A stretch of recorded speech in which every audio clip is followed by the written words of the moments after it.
How about another round of applause for this great panel?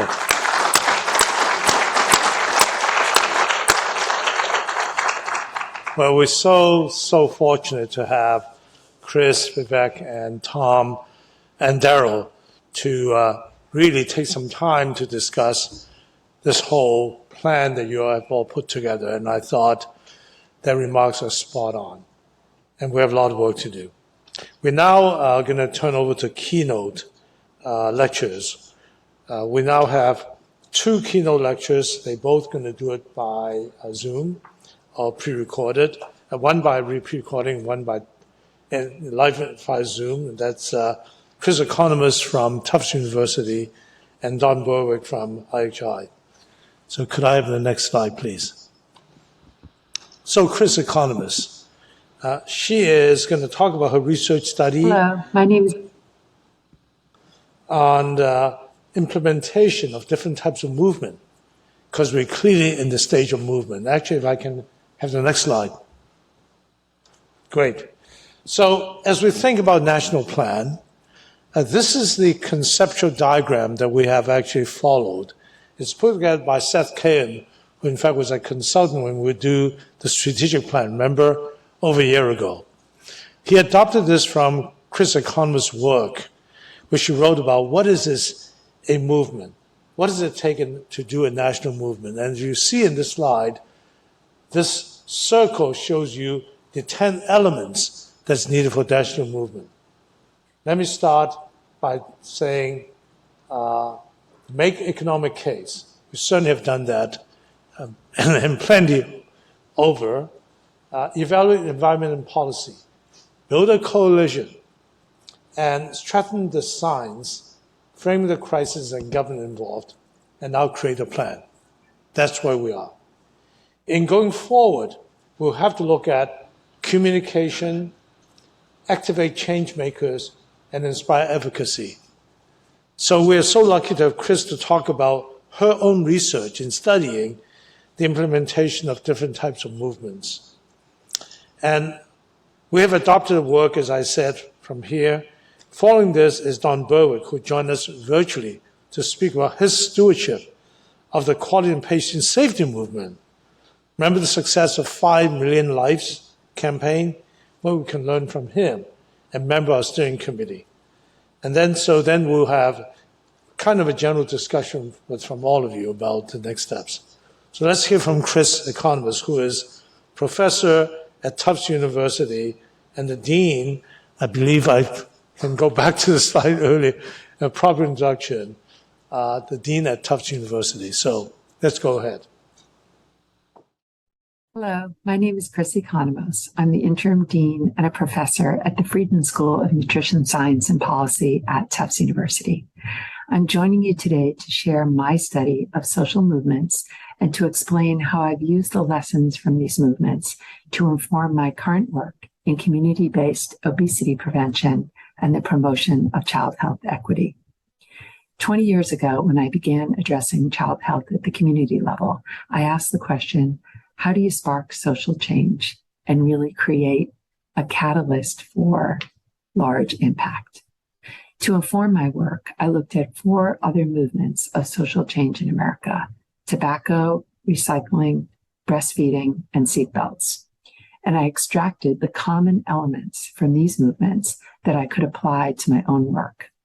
I quickly learned that they all had the following in common: a call for a crisis, a strong build on scientific evidence, the nurturing of spark plugs, the recognition of the importance of economics, the development of coalitions and advocacy on the ground, the use of government strategically, meaning federal, state, and local, the employment of mass communication, the creation of environmental and policy changes, and the development of a clear plan, which I know that you have.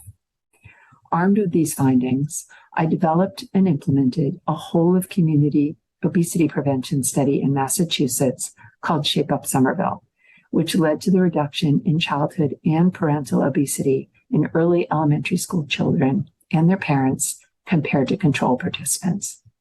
When the study concluded and the results were published, I began to replicate the study across the U.S. using the lessons from the social movements, and quickly came to appreciate that the elements were insufficient without appreciating and addressing the variation in structural and systemic drivers of inequities within different communities, as well as how these impact the patterns of diffusion. This speaks to the importance of not only what we should do, but how we should do it. My current work is grounded in a novel framework that we developed called Stakeholder-Driven Community Diffusion. This centers the efforts of a core group of multi-sector community leaders to shift their own perspectives and agency around child health and stimulates diffusion out into the community, promoting healthy policy and practice changes that collectively and holistically create environments where all children can thrive. We also provide tools, technical assistance, and capacity building every step of the way, creating conditions for sustained change long after our work is done. And in terms of communications, we promote using narrative change. So as you think about the implementation phase that the collaborative will embark on after the release of the national plan, I encourage you to consider lessons from social change, who is needed for effective diffusion and uptake, and real-time evaluation that can help adapt and strengthen the process. Thank you.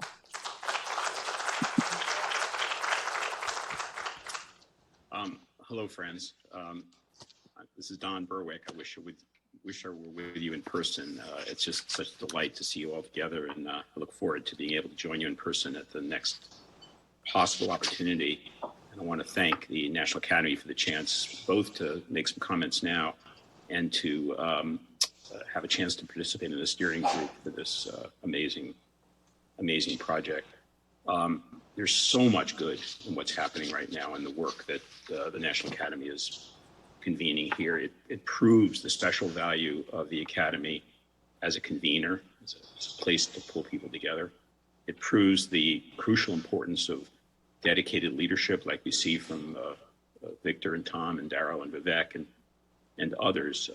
These leaders have been intense in their support for this important agenda.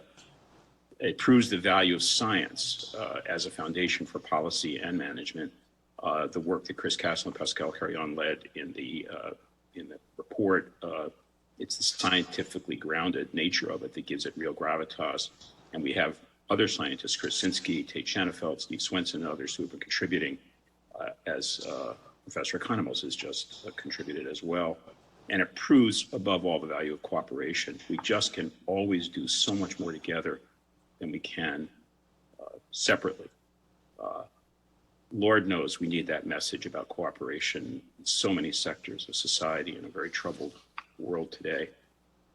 I want to ground this back in some reality that is on my mind, especially having listened to the earlier comments by Victor about this is sort of just the beginning. We now have a map, but we have to follow that map now.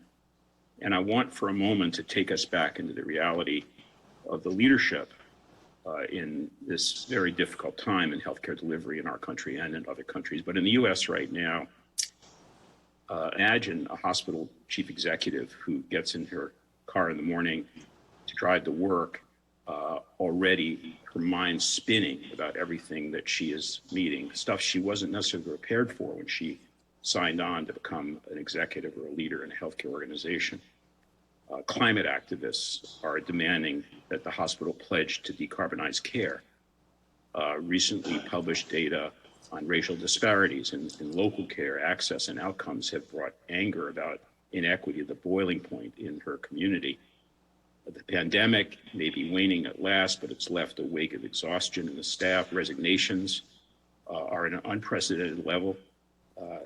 The acute shortage of nursing is forcing units to close, and a lot of nurses have left the hospital to seek better working conditions by becoming traveling nurses, with the paradoxical effect that the hospital has to hire back in temporary roles at higher costs the same people who have recently resigned from full-time work.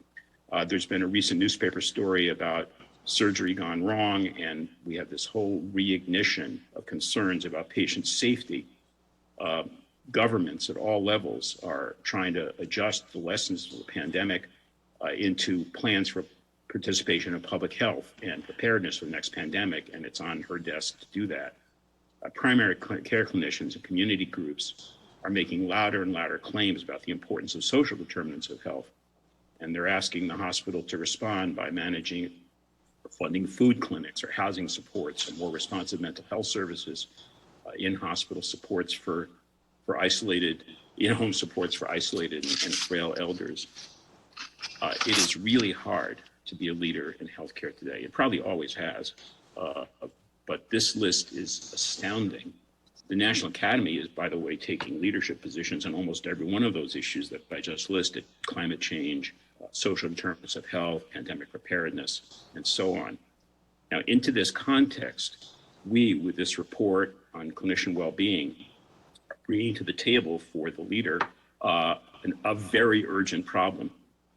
But we would be unrealistic to hope somehow that if we can yell the loudest, that the solution to this list of problems is to just make our problem more important than any other problem. That's not going to work. We need, with respect to the concerns and the pressures on clinicians and healthcare leaders today, to understand how we can develop a contextual approach to a whole new portfolio of these urgent demands and tackle every single one of them with success. And that list I just recited about pandemics and preparedness and equity and climate change or clinician well-being, I don't want to leave any of them out. We're going to have to find a way in this nation to pull together as leaders to be successful against a whole front of challenges, every single one of which is worthy and deserves our attention and must be dealt with. Clinician well-being is certainly one of them, but it is not the only one. So how, in that kind of pressured environment, can we possibly think about success across the whole waterfront, the whole line of problems that indeed the National Academy and Victor himself are bringing to this nation to the foreground?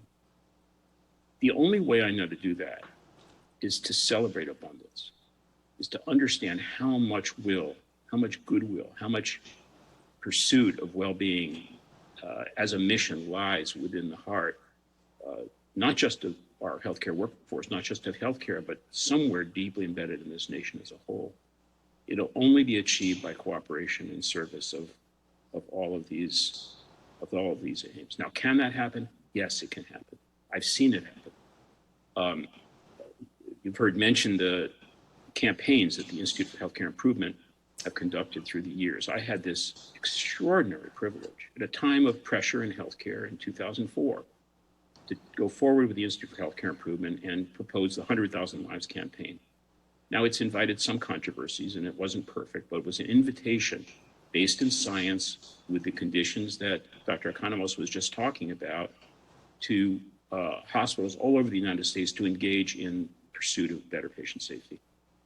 I could not believe the outpouring of support. Once we drilled through the crust of complexity and denial and went to the workforce and said, will you help? Can we get together to deal with this matter of injuries to patients? Based on the foundational science of the Institute of Medicine National Academy reports, To Err is Human, Crossing the Quality Chasm, 3,100 hospitals signed up voluntarily within 6 months. Tens of thousands, maybe hundreds of thousands of healthcare workers said, how can I help? How can I get involved in dealing with this? With leadership and focus and a respect, valuing of the people in the care system, their hearts, their souls. The amount of energy that I saw, it still moves me to remember it. And that has happened time and time again with respect to the kind of movements that Dr. Economos was talking about.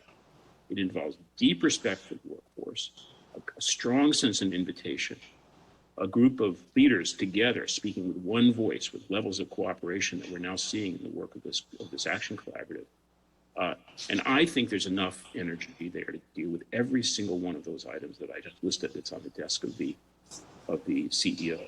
It cannot be done alone. It has to be done with a sense of invitation to get on board every single one of these matters and to use the intelligence and the energies of the entire array of people involved in the healthcare system, public and private sector together, frontline workers and leaders together, boards of trustees and financiers together to follow the map that's outlined. Look, we have a lot to do, and I'm not willing to give up on any one of those items on that list. I credit the National Academy for its leadership across the board, but I think this is the time when execution is going to be the name of the game, and it's going to happen by inviting the good energies of everyone at the table with enormous respect for the wide array of improvements that we're going to be needing in our society and the healthcare system. I'll say finally that I think the roadmaps, both the Surgeon General's roadmap and the plan that's come out of this work, they're highly consonant. They're exactly what we need. They provide us the ideas that we need in order to make progress. They're highly specific and actionable. I think we have the will. I want to tip my hat to Rick Pollack and his enormous willingness at a very difficult time to engage with not just this, but other issues that the National Academy is bringing forward. I think the will is there. Now it's time to get to work, and we're going to only get that work done together. Thanks a lot for the chance to make these comments, and I'm looking forward to the next phase of this agenda, Victor, and thank you so much for your leadership.